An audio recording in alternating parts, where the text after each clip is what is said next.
gostam do esporte, gostam do futebol? Salve! Aqui estamos para o nosso bate-papo informal na área do esporte, trazendo coisas de nossa aldeia, do nosso universo, o que nos cerca. Estamos falando de Maringá. Maringá que tem 2 times na divisão principal do Campeonato Paranaense, que tem um time na divisão principal do voleibol, a Superliga Feminina, e que tem um terceiro time, que é o Grêmio de Esportes Maringá, já pensando na segundona que começa no próximo mês de abril. Vamos falar da primeira divisão do Campeonato Paranaense. Os representantes da cidade de Canção se deram mais ou menos.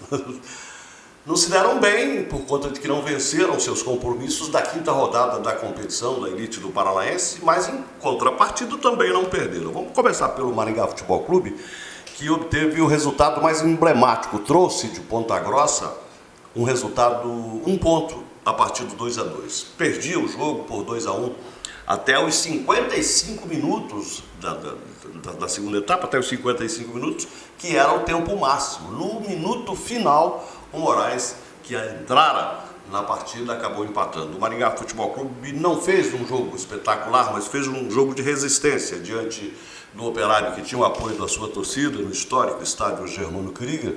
O time da casa saiu na frente, um gol a partir de escanteio. Bola parada, portanto, confundiu-se a zaga, saiu um tanto quanto atabalhoado do bom goleiro Davidson, que depois fez boa partida, mas no lance é aquela questão do escanteio, não é? A bola parada ela é imponderável, ela é alçada, a área grande há um aglomerado de jogadores, ela vai cair na cabeça de alguém. Não é? Vai cair na cabeça de alguém. Se cai na cabeça de um atacante, no caso do Operário nem era um atacante, era um zagueiro, o camisa número 3, que avançou para fazer essa escora.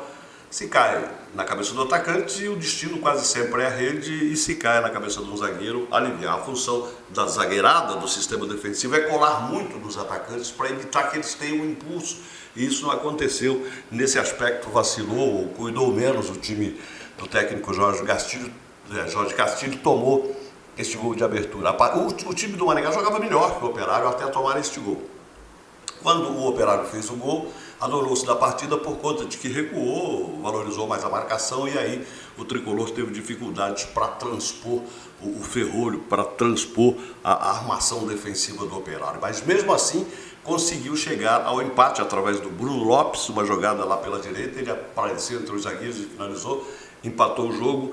Nem era justo o resultado naquela altura por conta de que o Operário dominava as ações no setor de meio campo. Veio a segunda etapa, de novo um gol de bola alçada na área, de novo o zagueiro, camisa número 3 do Operário, fez 2-1, e aí o Maringá Futebol Clube ficou no desespero. Atabalhoado foi buscar o empate, a igualdade, errou muito na troca de bola, mas num lance ocasional, já no apagar das luzes, como se diz costumeiramente no futebol, o Moraes, que entrara na partida também, acabou, o Gui Salles resvalou a bola tentando arremessá-la contra o gol, ela sobrou para o Moraes, que de pé esquerdo mandou para a rede, empatou o jogo 2-2, o que deixou muito revoltada a equipe operariana, por conta de que estabeleceu-se uma confusão. Os donos da casa alegando desrespeito de parte do garoto Moraes, que foi comemorar, passou pelos seus companheiros, passou pelo banco de seus companheiros e foi no banco de suplentes, no banco de reservas do Operário, e de frente para a torcida, fazer aquele gestual natural de quem faz o gol, cruzou os braços ostensivamente, uma coisa que os jogadores do mundo todo fazem. E um dos jogadores do Operário acabou agredindo o jovem talento maringaense, e a partir daí estabeleceu-se uma pancadaria, um empurra-empurra, muita violência, dificuldade para a polícia. Lamentável os incidentes. O Moraes errou em que ele vai comemorar o gol, do jeito que ele vai comemorar o gol, é prerrogativa dele. E eu me coloco no lugar do Moraes, o garoto de 20, 21 anos, que é cria do Santos, da Vila Belmiro, que está aqui desde das 2 temporadas anteriores, teve problemas com lesões. Há quem diga que é uma grande promessa do futebol brasileiro, tanto que o Santos não o vendeu, apenas o emprestou para que ele ganhe maturidade. Mas ele está enfrentando problemas, não chegou à condição de titular, teve problemas de lesões, e entra numa partida como essa, decisiva, ganha a oportunidade de jogar, faz um gol, realmente, e euforia se estabelece. A euforia se instala no jogador, e ele foi fazer esta comemoração, que acabou gerando em confusão. Mas enfim, confusões, pancadarias à parte, o que conta são os 2 pontos que o Maringá Futebol Clube trouxe na bagagem, contabiliza mais 1 ponto, 2-2, 1 ponto, contabiliza mais 1 ponto, permanece na 6ª posição, é a posição de classificação à próxima fase, e isso que interessa num primeiro momento para o Maringá Futebol Clube. Em relação ao Arouco, também não se deu bem, jogou em casa contra o Londrina e empatou. Também não se deu mal. Fez um segundo tempo bem melhor, resgatei as imagens e deu para perceber que merecia o resultado sobre o Londrina. A equipe do Arouco, notadamente na segunda etapa, criou inúmeras oportunidades, acertou a trave do adversário, reclamou de uma penalidade que teria sido cometida, enfim, foi melhor, mas não venceu. Contabilizou 1 ponto, tinha 3, vai a 4 e também fica na área de classificação. Isso que é importante num primeiro momento, não é? Porque a gente sabe, tirando os favoritaços Coritiba e Atlético, as outras equipes estão nesta primeira fase do campeonato disputando 2 competições. A primeira delas para ficar entre os 8, para seguir no torneio, para fazer os cruzamentos e quem sabe chegar aí a condição de disputante de uma Copa do Brasil, de um campeonato brasileiro ou até decidir o título como fez o Maringá Futebol Clube da temporada passada. E a outra competição é fugir da zona maldita do rebaixamento, onde estão Rio Branco e São Joséense. Esse é o perigo, porque as 2 últimas equipes caem para a 2ª divisão e o Arouca mantém uma distância ainda pequena, mas com o 4º ponto que soma, pelo contrário, entra na zona de classificação também.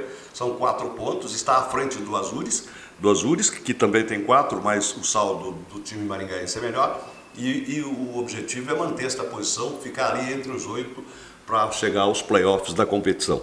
Os próximos compromissos dos times maringaenses não são compromissos fáceis. O Maringá Futebol Clube recebe na quarta-feira o Futebol Clube Cascavel, que é o 3º colocado na competição, que venceu fora de casa, venceu o Rio Branco fora de casa.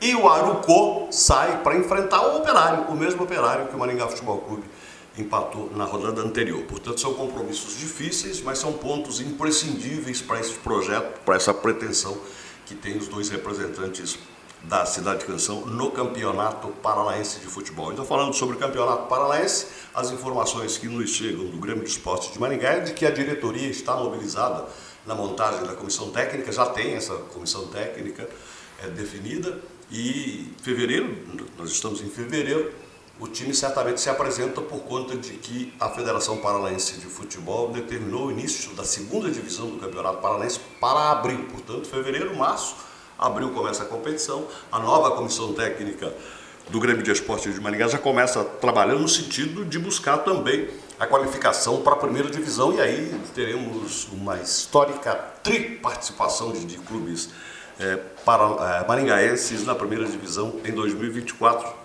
Naturalmente considerando que nenhum dos 2 que atualmente estão na disputa caiam e que o Galo Guerreiro, o Grêmio de Esporte de Maringá, consiga o seu acesso neste 2023. É possível, claro que é possível, a gente já percebeu na temporada passada quando um elenco de qualidade foi montado, uma diretoria trabalhando sério, fazendo investimento, acertando as contas todas, enfim, e conseguiu subir da 3ª para a 2ª. Agora, da 2ª para a 1ª, a gente sabe, é um pouco mais difícil. Em relação ao vôlei, as meninas maringaenses receberam Minas Tênis no ginásio de esporte Chico Neto e perderam. Ora, perderam para o candidato ao título, perderam para o atual tricampeão nacional, o Minas Tênis, o poderosíssimo Minas Tênis, o estelar Minas Tênis, que tem jogadoras da seleção brasileira, jogadoras internacionais. Não se esperava que o Unilife Maringá vencesse o Minas Tênis.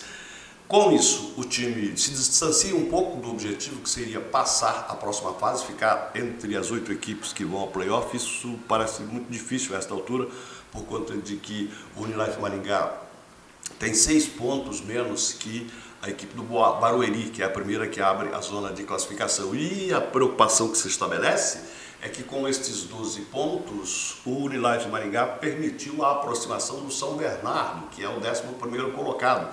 Portanto, estas equipes disputam aí a fuga do rebaixamento. O São Bernardo, o São Caetano, me perdoe, o São Caetano tem 9 pontos, o Unilife Maringá tem 12 e as equipes vão se enfrentar na próxima sexta-feira, lá em São Paulo.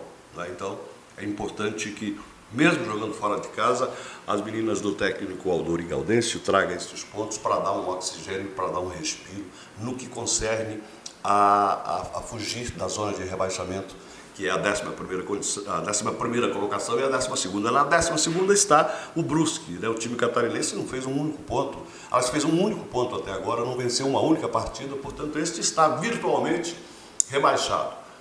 Sobra então a vaga 11, né? O 11 também vai cair. O Unilag de Maringá está na 10ª posição e vai enfrentar o São Caetano, que é o 11º, a diferença de 3 pontos entre as duas equipes, daí a importância da competição e passando este jogo e nesse debate aí para tentar se manter na elite do Campeonato Paranaense, do Campeonato Brasileiro da Superliga Feminina. Me confundi com o Paranaense porque quero voltar ao Paranaense para falar da rodada. O Atlético mantém a condição de 100% de aproveitamento, o Coritiba perde essa condição de 100% ainda vice-líder por causa de que empatou em casa em 2-2 com o Azures, o time de Pato Branco, né? Surpreendentemente tirou um ponto do Coritiba. O Cascavel sobe para a 3ª posição, o Operário cai para a 4ª posição e, como já disse, as duas equipes de Maringá na zona de classificação. O Maringá Futebol Clube em 6º, o Arucó em 8º, 7º é o Londrina e tem o Cianorte que está à frente do Maringá, portanto bastante equilibrado. Do Coritiba para baixo, do Coritiba e do Atlético para baixo, abaixo da dupla Atletiba, há um equilíbrio muito grande. E isso determina o quê? Determina a importância dos pontos disputados em casa. Se você faz todos os pontos, são 11 rodadas. Se você faz todos os pontos em casa, no caso do Maringá, tem 6 partidas como mandante. Se chegar aos 18 pontos, esse número é mágico para a classificação.